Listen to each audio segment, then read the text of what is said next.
Good day, it's December 4th, 2023. A Republican is challenging a voting law in Tennessee that has also been the favorite of the Republican legislature in the state. This part of the state voting law is being challenged in court by fellow Republican as unconstitutional. I'm Esmeralda Padilla-Gould and welcome to The Pulse.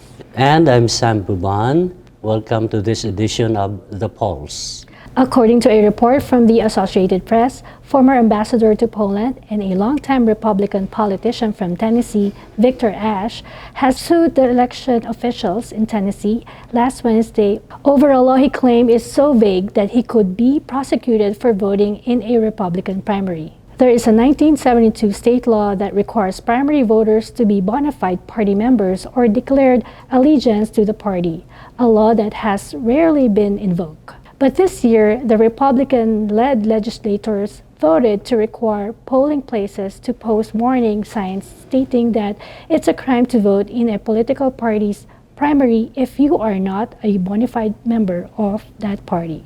Victor Ashe and other plaintiffs challenged both law in the lawsuit filed in the federal court in Nashville. They argue that Tennessee voters are not registered by party, and the law does not define what it means to be a bona fide party member, to declare allegiance to a party, or how long that allegiance must last. Such vague terms invite arbitrary enforcement and are likely to intimidate otherwise legitimate voters, the lawsuit claims.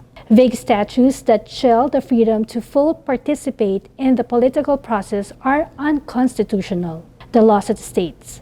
The plaintiffs are asking a U.S. District Court judge to declare these two voting laws in Tennessee unconstitutional.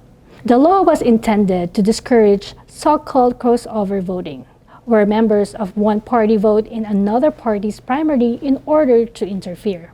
But the lawsuit claims that the effects are potentially far-reaching.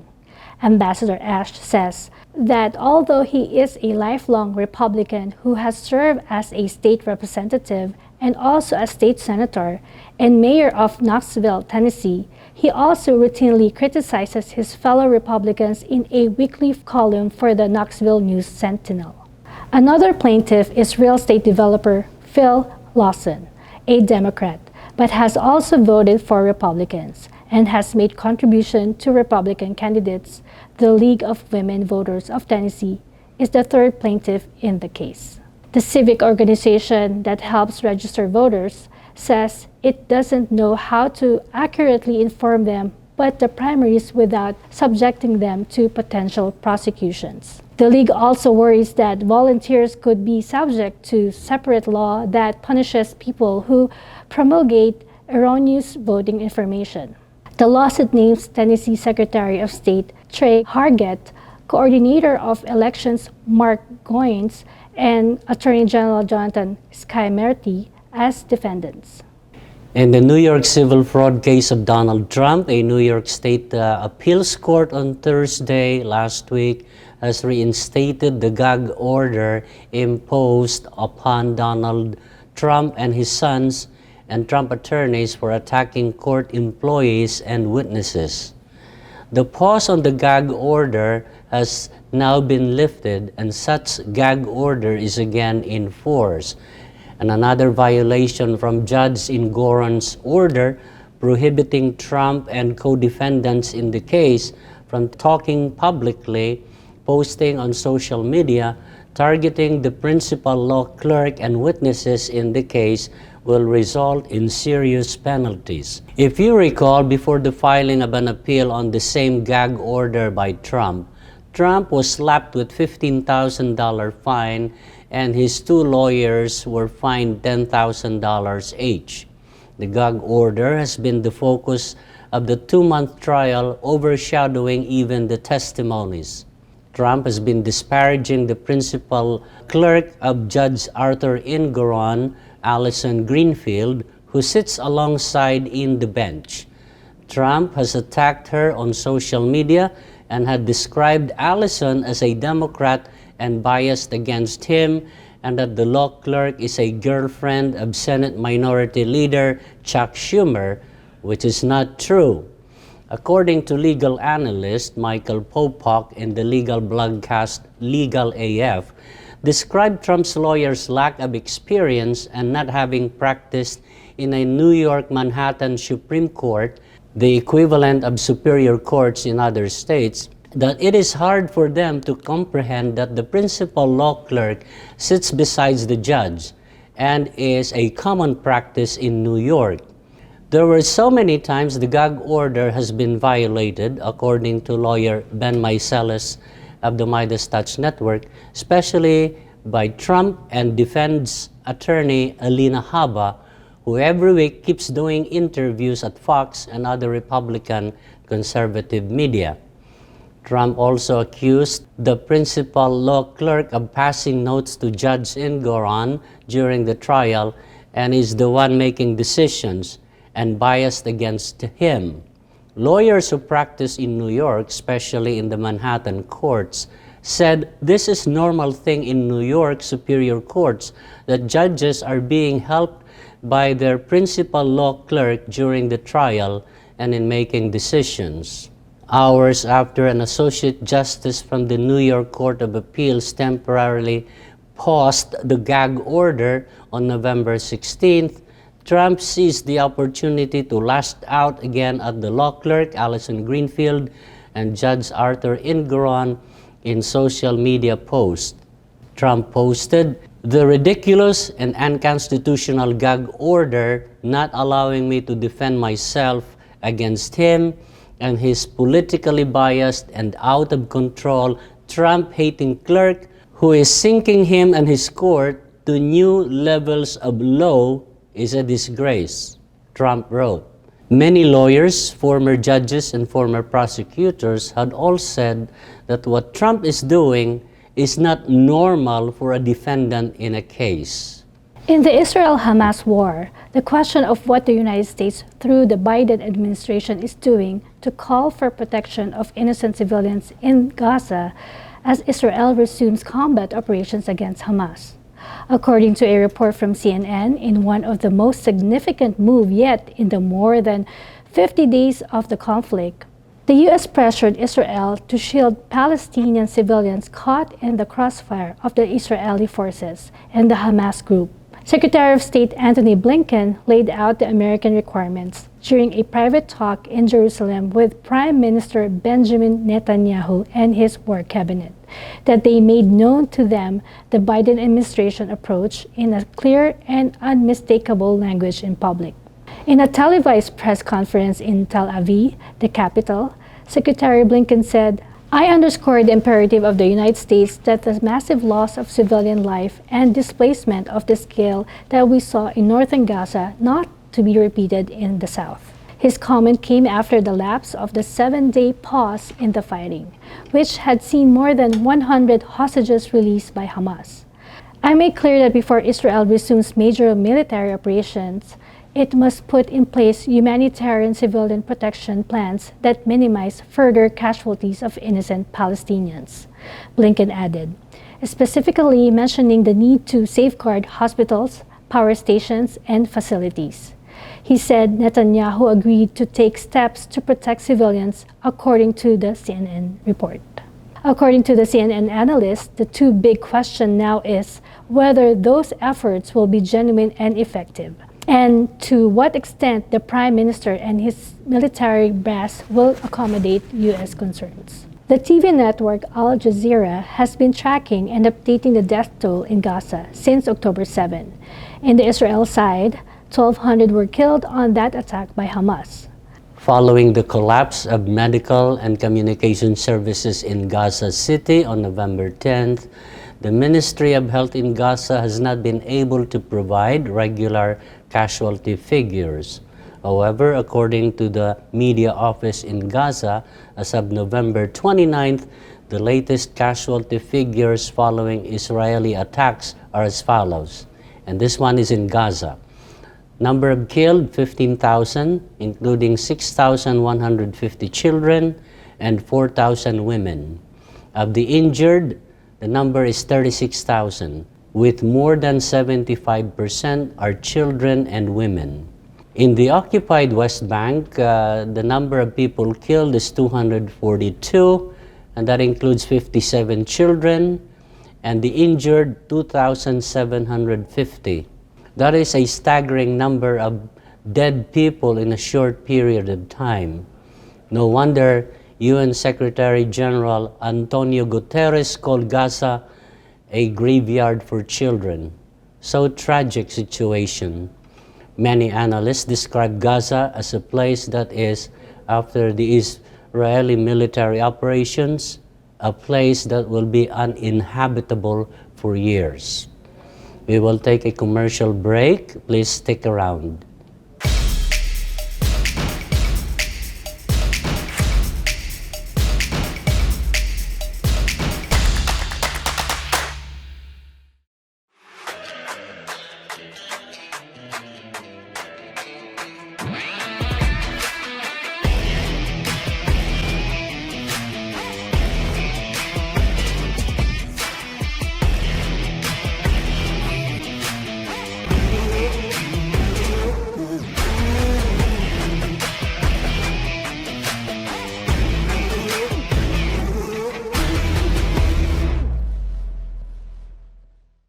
Pure Medical Equipment provides top-notch quality medical supply equipment. Whether to rent or buy, Pure Medical Equipment and Supplies has it all. Pure Medical Equipment is committed to serve and give back to Southern Nevada. We deliver medical supplies and rentals to your door.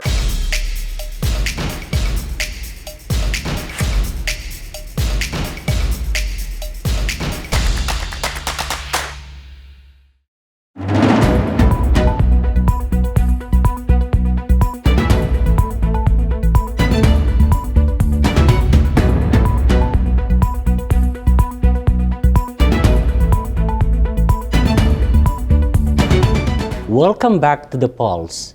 In our international news, in the West African country of Sierra Leone, the multiple attacks in different locations within the capital city of Freetown, the government is now describing these attacks as a failed coup to overthrow the government and were led by the bodyguards of former President Ernest Bai Koroma, according to a report by Reuters. The country's information minister, Chernor Ba, and the Chief Defense Staff, Lieutenant General Patrick Lavahun, told a news conference that the former president could not directly be linked to the plot, but investigation is going on. The incident was a failed coup attempt. The intention was to illegally subvert and overthrow a democratically elected government, said Minister Ba. The attempt failed and plenty of the leaders are in police custody or on the run. We will try to capture them and bring them to the full force of the laws of Sierra Leone, he added. On Sunday, November 26th, gunmen attacked a military barracks, a prison, and other places in the city, freeing 2,200 prisoners in the attack. At least 20 people were killed in the attack at multiple locations. A security guard who was assigned to the residence of General Koroma was killed during the attack, and another security guard was taken to a still unknown location. The general condemned the attack. 13 military officers and a civilian has been arrested following the incident. The All People Congress, which is the main opposition party where the former president belongs to, also condemned the attack, just as the U.S. State Department also condemned the attack on the democratic government of Sierra Leone. In the Philippines, as calls for President Bongbong Marcos to get back into the good grace of the ICC, the International Criminal Court, Senator Risa Hontiveros has called on the Philippine president to start cooperating with the investigation by the ICC over the probe on former Duterte's war on drugs. According to Philippine Department of Justice, through spokesperson and Undersecretary Miko Clavano, the President has yet to speak with Secretary Crispin Remulla about the matter of allowing ICC investigators into the country. According to a report from the local paper, the Daily Inquirer, Undersecretary Clavano was asked about the ICC matter during a press briefing at Malacanang Palace regarding the coordination of Malacanang and the DOJ on the ICC investigation of the brutal campaign against illegal drugs during the Duterte administration. President Ferdinand Marcos Jr. said in November that the Philippine government is studying the possibility of the Philippines returning to the ICC. Years after his predecessor, President Rodrigo Duterte ordered the withdrawal from the Rome Statute, which established the International Tribunal. The ICC resumed its all-out investigation of Duterte's bloody drug war early this year. In the war in Ukraine, CNN reported about a claim by the Ukrainian Security Service, the SBU, that they were responsible for an explosion and a fire on a train inside Russia. A fire ripped through a train that is traveling along a strategic rail tunnel in eastern Russia. 4 explosive device was detonated when the freight was in motion, according to a source with knowledge of the SBU operation, told CNN.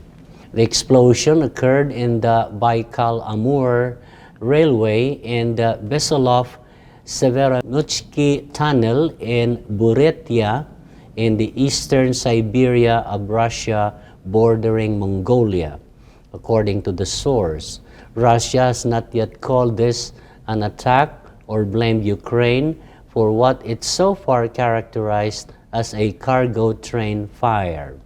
Ukraine has for months been striking targets inside Russia as it slowly tries to wear down domestic support for the war.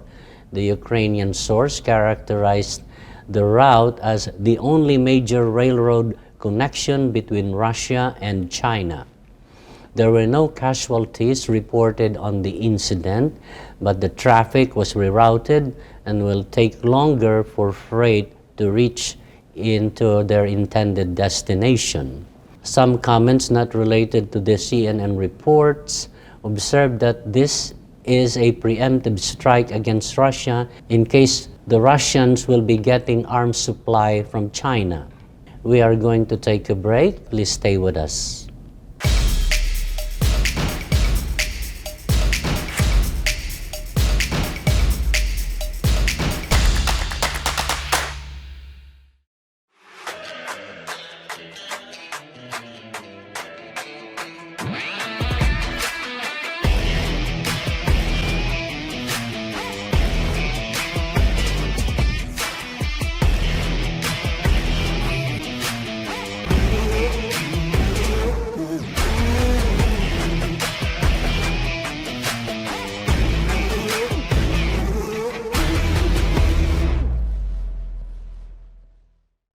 Medical Equipment provides top-notch quality medical supply equipment. Whether to rent or buy, Pure Medical Equipment and Supplies has it all. Pure Medical Equipment is committed to serve and give back to Southern Nevada. We deliver medical supplies and rentals to your door.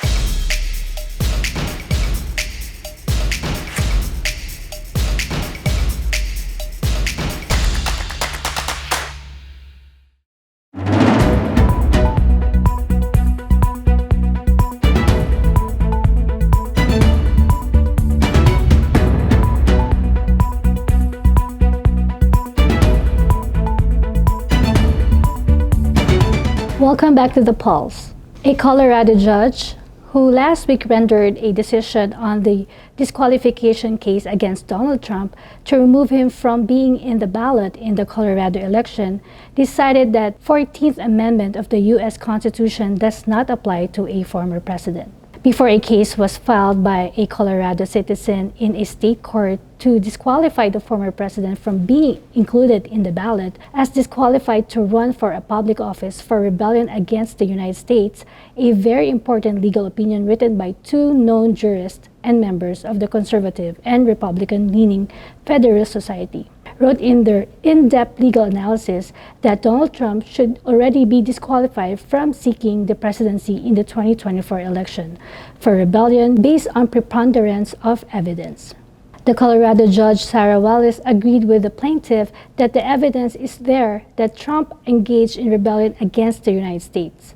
but also said in her decision that the word used in the 14th Amendment of an officer who took an oath to office protect the Constitution does not refer to the former president. According to many legal analysts who are trying to figure out why Judge Wallace viewed the 14th Amendment that way, is that she wanted a higher court to make the ruling on this.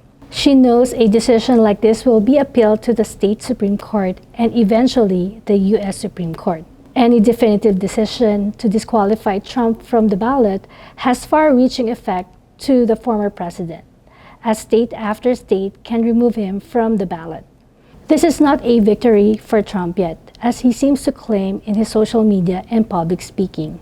Here's why, from the best analysis we gathered by Michael Popok of the podcast Legal AF. Watch this video.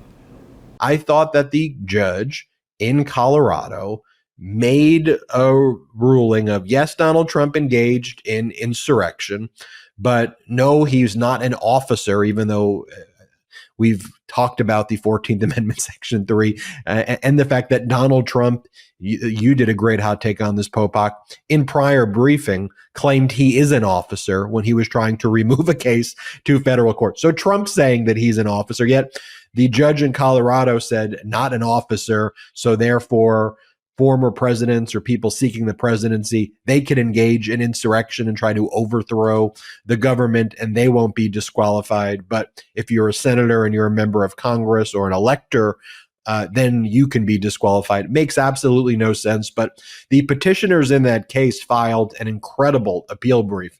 And you know, look, I don't know what the Colorado Supreme Court's ultimately going to do, but I can tell you that I thought this briefing was one of the most kind of powerful, well-written takes on the 14th Amendment, Section 3. And it was just so very clearly written. Popok, I know you did a hot take on it. You want to tell us what went down in that briefing?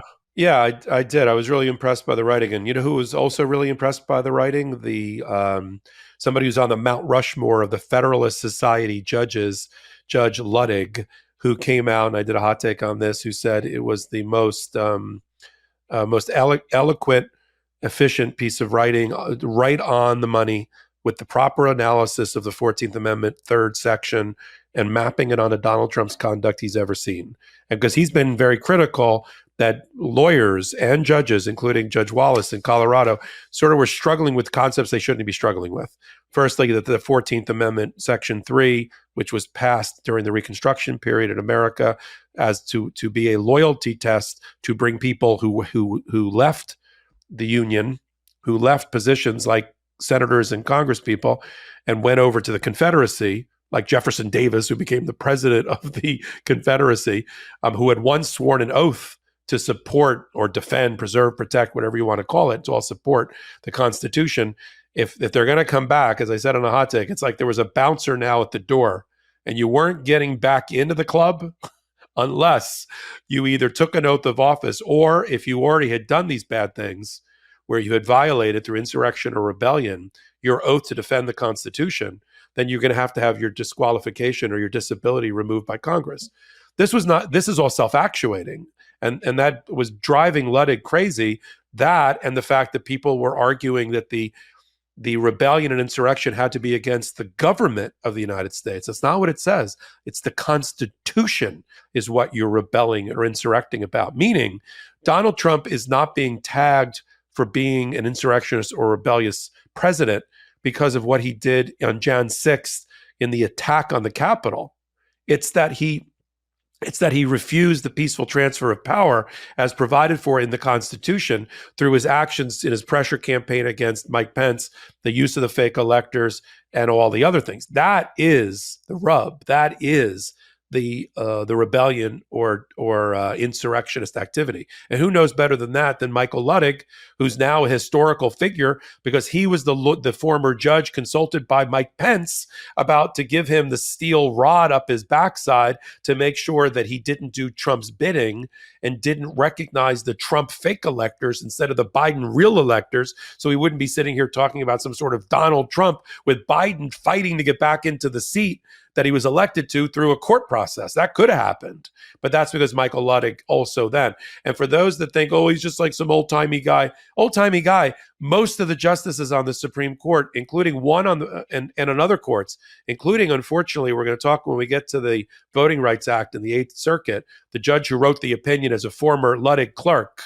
Many of them on the Supreme Court are Ludwig clerks or trace their heritage or lineage back to him on the Federalist Society. So for him to say that the crew, the group that's brought the appeal to the Colorado Supreme Court on one issue, there's only one issue left for the Colorado Supreme Court, right? And it's 7 members. After a second voting in the House floor, the U.S. House of Representatives have finally expelled New York Congressman George Santos. George Santos, who made his way to the halls of Congress through lying, deceit, and financial crimes, has been removed on Friday last week. He is also facing 23 criminal indictments in a federal court. The vote on the House floor was 311 to remove him, which is more than 2/3 the number of votes required. It was a bipartisan effort with the leadership of the House Republicans from the state of New York. Well, folks, we're out of time for this episode of The Pulse. Please join us again next time. I'm Esmeralda Padilla-Gould. Thank you for watching. And I'm Sam Buban. God bless your week.